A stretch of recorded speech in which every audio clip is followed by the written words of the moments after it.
All right, hello everybody. Welcome to another episode of This Time Coach Feature. We have our coach Luke from Georgia State. Would you like to introduce yourself? Hey, yeah. Hey guys, Luke Oesterle, Georgia State, assistant for the men and women. This is my fourth year now here at Georgia State. I didn't know you were assistant for women as well. Yeah, so the women's side, it's kind of like a part-time gig, Okay. mostly just training the goalkeepers. Okay. They train right before the men every morning, so it's kind of an easy one. Show up, train the goalkeepers, and Yeah. then usually when they join the team, I'm in the office chatting with the men's staff, just making sure we're set for training. So it's nice because we have the facility. We share the same facility, so it's all pretty easy. Good staff as well, both men and women. So I That's get great. along with all of them really well, which is nice. That's good. How's the preseason been going? Yeah, it's been good. For the guys, first game tonight, we're playing Clayton State, which Right. obviously a local quote unquote rivalry a little bit. Right. Really, really good Division two team. I think they're picked fifth in the country right now. So they finished in the Elite Eight last year. They always give us some problems early on. And then for us, we have a decent sized squad this year. We're going to try and sort of allow a lot of guys to play minimum 30 minutes, and then some guys are going to get 60. What we're kind of using, yeah, we're just going to play the 330s, and we're kind of using that as a baseline for the rest of preseason. But Right. no, it's been good so far. So, We had a similar one yesterday. We played Oakland, so we did the 330s as well. oh, nice, love it. 2-0 win, so that was good for us. Nice, there you go. Nice. All right, first question I have for you is how's the transition been from player to coach? So I know you used to play back in the day. Yeah, no, it's been good. I was doing a graduate assistantship at Western Illinois in 2018, so I finished in the fall of 2017, and then kind of had that spring semester to take a breather. Slash, I was doing a little bit of high school stuff, so that was kind of nice to get that. Like that was my very first coaching involvement, so to kind of do that and kind of get my feet wet, so to speak, was good. And then going up to Western Illinois, it was funny because the first day we were introducing each other and we were just chatting through things, and there was a couple guys with medical red shirts and things like that. Some guys were at Western Illinois were older than me, and I was a staff member and they were players. So Right. that was kind of a funny thing, but it was good. The relationships were easy, just being a younger guy and obviously having experiences as a college athlete. So able to relate to the guys and understanding, the different demands of whether it's preseason or when you're balancing your studies and your soccer. But I think for me as a coach, I think the biggest things that I've kind of learned has just been recognizing when guys are feeling, leggy or tired, and when to kind of dial things back a little bit. Mhm. I think as a player, there was times where, and obviously, I played years ago, so it's a little bit different. But I feel like there was times where we were kind of pushing through some things, and maybe it wasn't the right time to kind of do all that. And Yeah. it was kind of good for me as a coach to kind of, look at the players and say, okay, I think these guys they either need a mental break or a physical one, and kind of changing or adapting sessions that way. So I think it's good to kind of, check in with guys or, just kind of like observe guys and like see how they are in and around the building or on the training pitch. Like if they're looking tired, like if we just got off, if we just came back from a really long road trip, like maybe we have some re-entry sessions and things like that. So I think that's kind of been my biggest like learning learning moment for me has been trying to figure out like how to keep guys fresh because you know how the college seasons go. They're 3 months. Everything's jam packed. You're playing 20 plus games. It's 2, 3 games a week sometimes. So um, I think just learning how to keep guys, mentally and physically fresh has kind of been my biggest sort of adjustment from being a player to coach. Right. I appreciate that. hmm Next question I have is what's the biggest thing you look for in a goalkeeper coming out of high school or just Yeah, in terms of? yeah. It's a good question. I think it's kind of evolved a little bit, like as the games changed. I think my three things that I would like to say would be, um, your distribution. not only just building through the lines, like in the club environment, especially in Georgia, a lot of teams will look to build through a lot of stuff. Um, I like to see goalkeepers make good decisions as well. So, if a team is set up to press, with the front three or wherever it might be on a goal kick, maybe he looks to clip the ball to the fullback. Have they been defending for a really long time? Are they up against it? Like what minute are they in the game? What's the score? Like seeing if they can manage those little instances in the game and make good decisions with their feet Mhm. is something I kind of look for. And then obviously just the ability to like execute. So can you hit a bigger ball? Can you hit a ball under pressure? So maybe center forward shaping you one way. Can you take a touch out your feet and hit a bigger ball? And then obviously, yeah, can you be comfortable and build through the thirds? When the opposition's a little bit further back. That's the first thing I'd say. Obviously, a longer answer, but it's a big detail. And then I think cross taking, different types of deliveries in the college game. There's a lot of teams that will pump balls in the box because it's a dangerous moment in the game, a Right.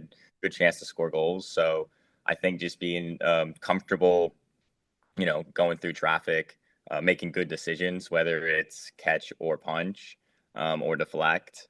I think reading those situations. If it's a set piece and they're loading the box, I want to see a goalkeeper that is still comfortable going through traffic, but making a good decision to maybe punch there. Um, and then just like starting positions with different services, like the deeper the service, they're a little bit more connected and higher off their line. How does their positioning change when it gets to a cutback? So just the little positioning nuances that come with that as well. And then lastly, just shot stopping. Like, are you a good enough athlete?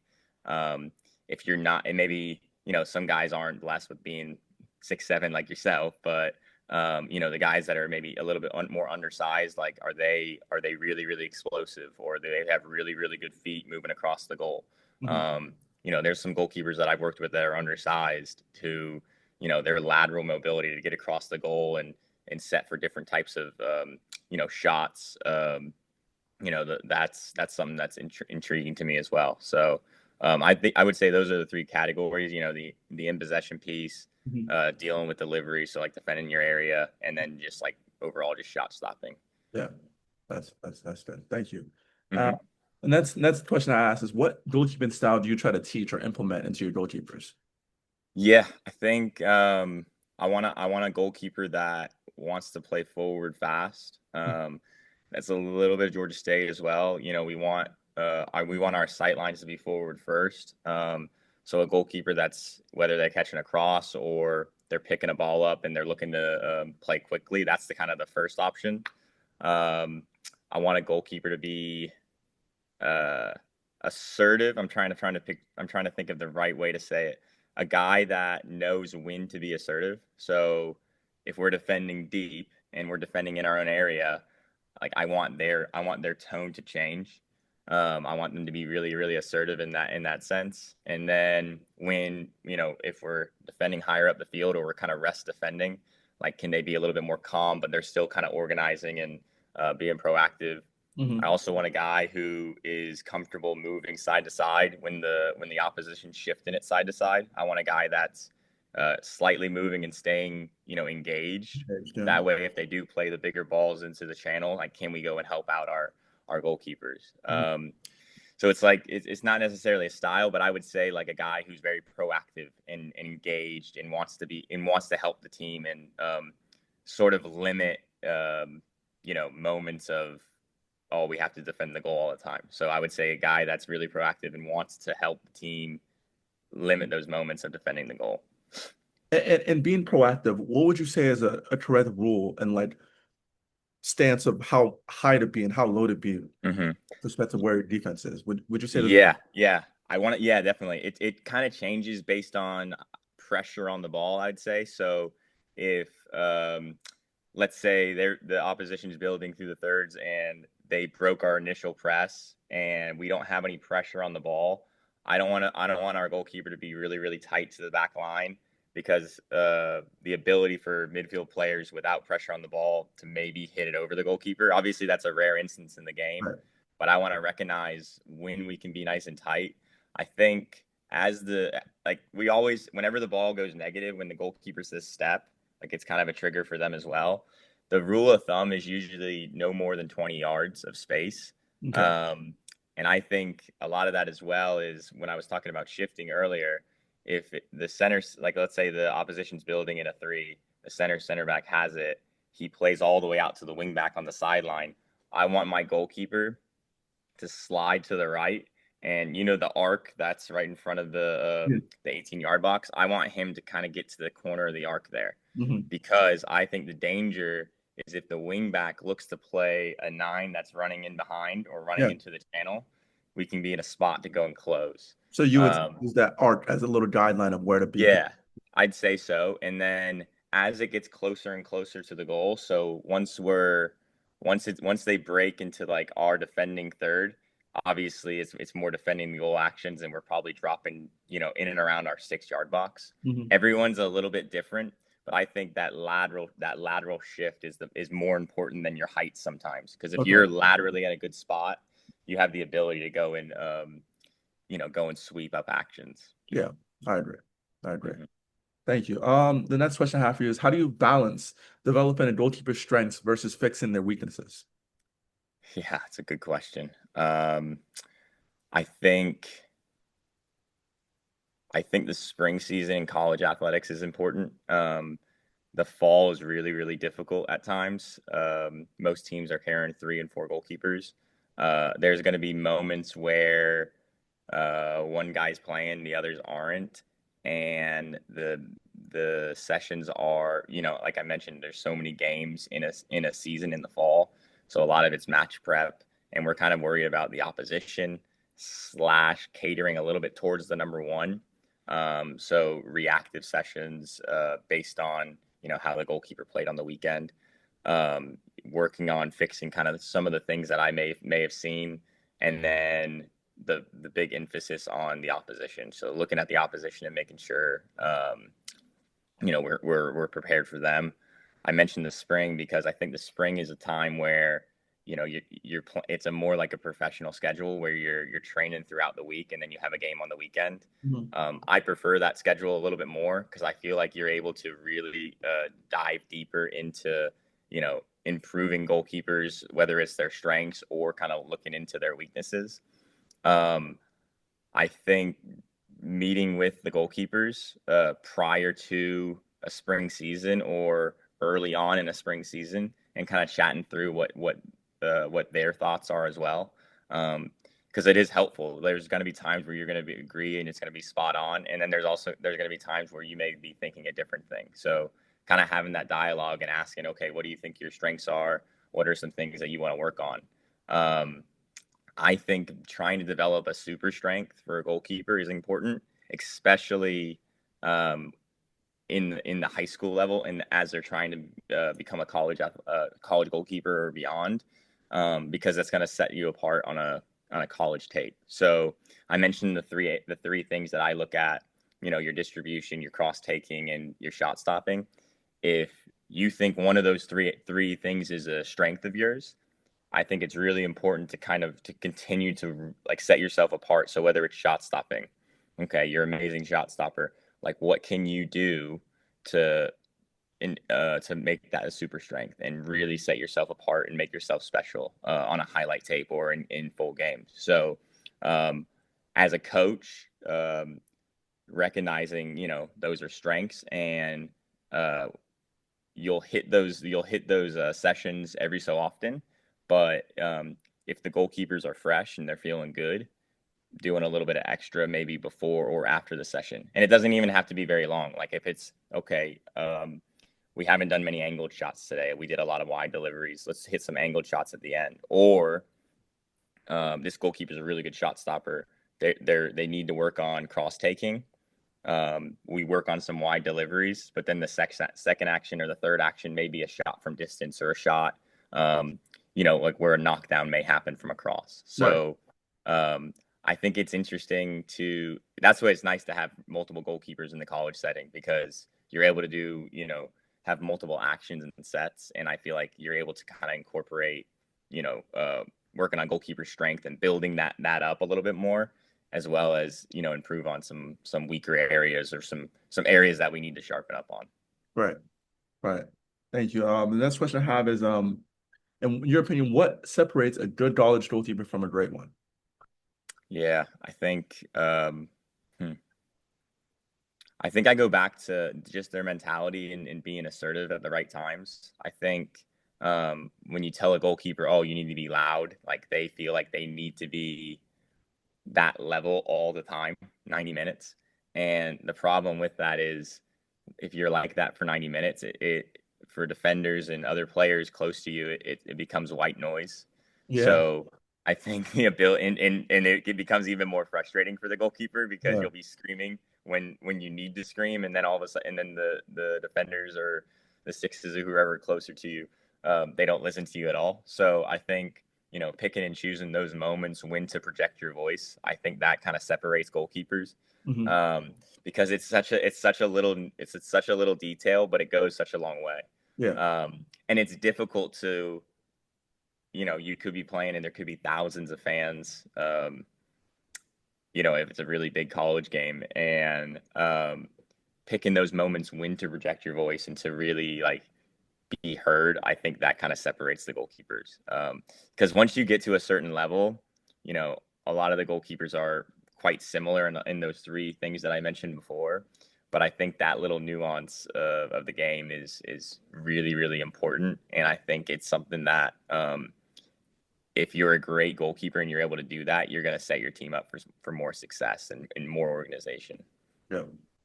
I get that. For a high school goalkeeper wanting to play in college, what should they be working on now? What's gonna separate them?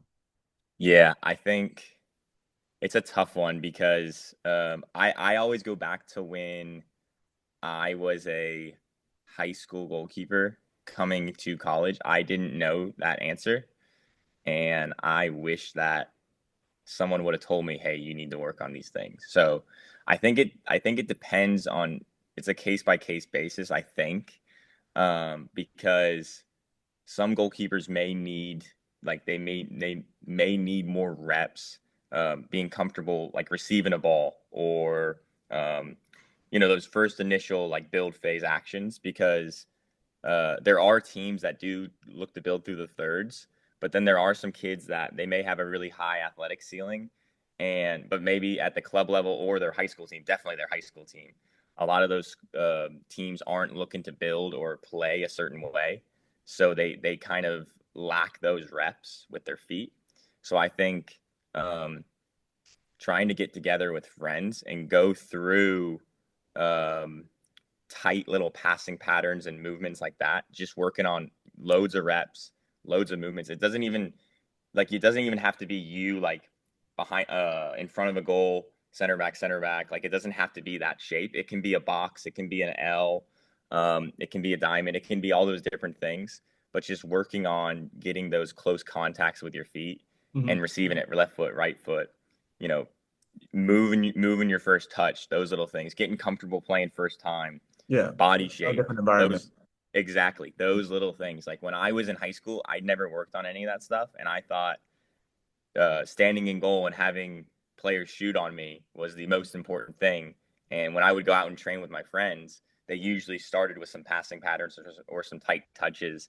And I remember just kicking a ball into my goal or just kicking a ball down the field, like working on goal kicks, Yeah. where that's something that you can do on your own. But the other stuff that I mentioned, you need other people. So if they're there, you might as well use them. Right. So I think getting reps, being involved in tight little passing patterns, movements underneath the ball, getting your hips seeing all the different angles. I think that's a key thing that a lot of kids don't understand the importance of until they step into a college setting. And then I think once they get into a college setting, they can get there and that can develop pretty quickly because you're going to be playing a lot of small sided, you're going to be doing a lot of those things with your Yeah. college team, but in order to set yourself up for success straight away and look to compete straight away as a freshman, which is rare, Hmm. I think getting ahead of the curve in that aspect is going to help tremendously. Definitely. um, and I still kick myself to this day for not realizing that as a high school athlete. Well, I'm glad you're able to share that now. Last Yeah. question I have for you is, how Mhm. do you teach a goalkeeper to stay positive when they're not starting or getting much game time? Yeah, I mean and I mentioned like the college stuff, 3 and 4 goalkeepers, right? And it's different than any other position because um, usually, teams are playing with two center midfielders, two or three center backs, and then there's also guys nowadays that can play multiple different spots. So they may not be the best left back on the team, but they may give you 20 minutes as a winger. Hmm.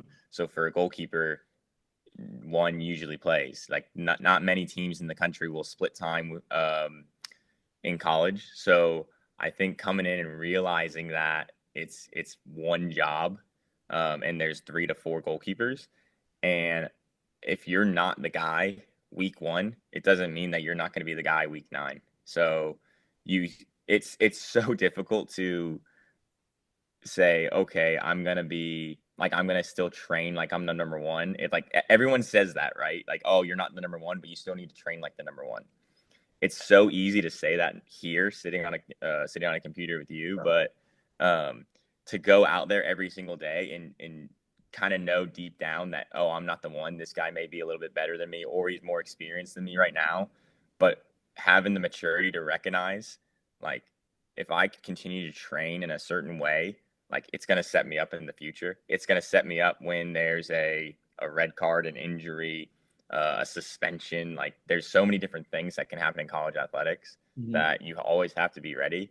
And my advice to goalkeepers that aren't playing, still find like you're playing the sport because you love it. For like everyone has different, you know, things that they love about the sport. I think when you're not playing and you feel like, oh, this is, times are tough, thinking back, what do you love about about goalkeeping? Okay, and then just be thankful to be doing it in college. Like there's most people don't have the opportunity to play college athletics for whatever reason. So Right. to be in an environment where it's professional, you're training with other really really good goalkeepers, and you have some really really good coaches, like just being thankful and taking some gratitude. That's kind of one of the biggest things for me. And just even if when you're not playing, like try to maximize your actions when you're in goal, and frustrate if you're training, you're always facing the first team players. Try to frustrate them as much as you can. There's going to be times where it's patterns to goal and it's unopposed, and Yeah.